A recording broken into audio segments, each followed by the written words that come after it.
hope your trip is going well. This is your video lesson. Let's see here. Two things I want to talk about. I'll talk about those two things, and as usual, if you have questions about any of this, feel free to shoot a message on over to me, and I'll be more than happy to answer. So let's get to it. So I'm going to build off of what we talked about last time with Magnolia, our jam tune for C major, and not only that, for what's called C major 7, when we add the note B to a C major arpeggio or harmony, and we get this really neat lush sound, which is called C major 7, or a major 7 sound. Like I said before, you find this all over rock. It's probably not as prevalent as some of the other things that we're going to talk about eventually, but this is a good place to start so you can get familiar with the C major scale and all the little things that are hidden inside it, and some of the big things that are hidden inside of it as well, to the uninitiated. So I'm going to try to initiate you as best I can for this. First thing is magic triangle. This is by far the best way I've found for teaching people notes across the fretboard without doing an information dump on you. If I said, hey man, here's like a picture of the fretboard with every note on it and start memorizing, you know, I don't do it that way. The way I learned was learning one note at a time really, really well across the fretboard. Do that a handful of times, and that starts filling in the gaps of no man's land, which is typically found in here for most guitar players. Usually this is the spot where they're like, oh, I'm not sure what that's called. Down here is a little bit easier, and on the 6th string and 5th string it's a little bit easier, but the middle of the guitar is kind of like that no man's land. So anyway, so magic triangle. This is our way of finding notes on the fretboard, like I said, and there are two versions of the magic triangle. There's a root 6 and then there's a root 5. What that means is that my home bass note, the note I'm looking for, is found here on the 6th string, and there's a pattern to it, and this works for every single note. So I find B on the 6th string, which is that 7th fret. I go down 2 strings over 2 frets, it gives me another B. So I have my B there, I have my B there, and then I go here, and this is all diagrammed out for you right here too. So B, B, B, B, B. When I was learning this, I used to say them out loud to myself. B, B, B, B, B, B, B, B, B. Right? And then what I would do is I get one position really well, and then I go on the other position, the root 5 position. This one's a little bit more. This one's a little bit harder to remember. Why I save it second for people, but this one here I find B on the 5th string, with 2nd fret. I go down 2 strings over 2 frets, and there's my other B. Now what's hard to see is that you kind of have to do like a little jump with the triangle this way and get your open B right here. So I have B, B, B, and that same spatial relationship works across the fretboard. So say, for example, if I did B up here in the high position, B, B, and then I jump over here and grab the B here. For me, I use the C chord trick, right? It's like almost like you're playing a C chord in the outer notes that you fret,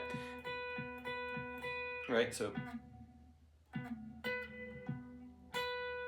and what I would practice doing is putting the backing track on.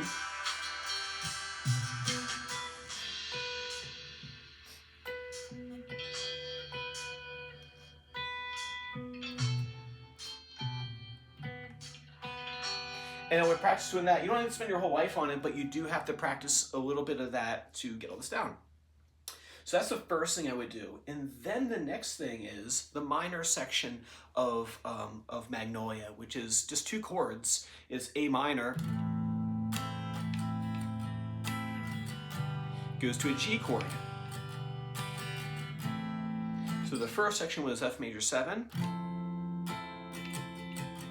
to C major 7. Flip second between those two, and then it goes A minor. Oops, not A minor, it's A minor. G. Right, and we learned before that every major has a relative minor and every minor has a relative major. C major's relative minor is A minor. So therefore, any point in this song, it doesn't have to be in the minor section, you can play an A minor chord over top of it, and it's going to sound great. I was doing it over that backing track at the beginning of the video. And you can do this. You can play that C major arpeggio, add the B to it. You can do also the same thing with your A minor cage shape, the E minor form right here.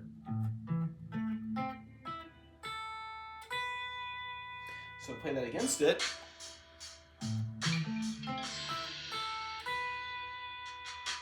and then into the other one. So C major,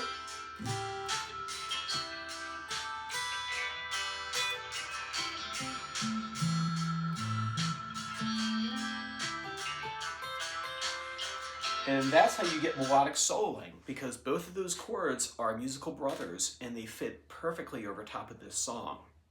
It's a great song for practicing getting your C major scale across the fretboard, slowly adding notes to our pentatonic.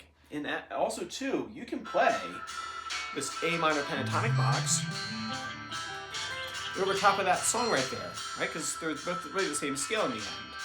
What I'll also do as well too,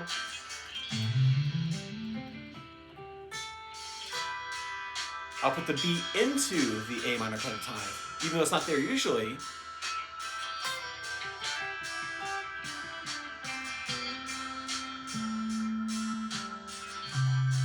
Right? So what I did there was I took my C major pentatonic, I took my A minor pentatonic. Usually B's not in it, but since it's a color tune in this song, you can totally add it to this.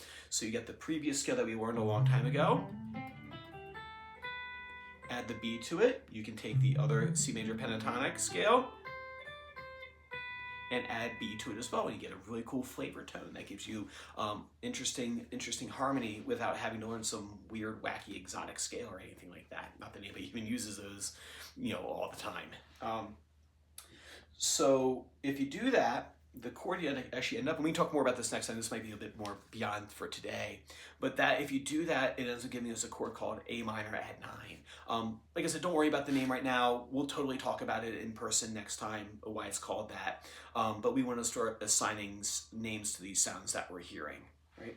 Cool, and then all you do is put the backing track on, as far as all you do any of this stuff.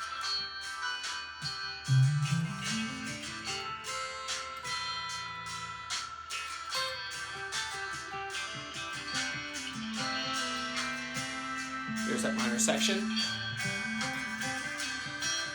A minor pentatonic with the added B to it. C major pentatonic with the added B to it. C major arpeggio with a B into it. A minor. Right? And that's all I did there. So that would be another level of soloing that you can do over top of Magnolia without having to learn stuff that you didn't already know. So basically we're trying to take the things that we learned before, something new, and then we add that flavor note to the things that we already know to create something new with the old information. So, all right, so man, work on that for me. What we'll do next time is we'll talk more about why these are called the way they are. Like I said, I don't want to do that over top of, or I don't want to do that in the video. And yeah, no trash man's here. I can leave. All right, so go ahead and work on that for me. Like I said, if you have questions, let me know. If not, I will see you the same time next week.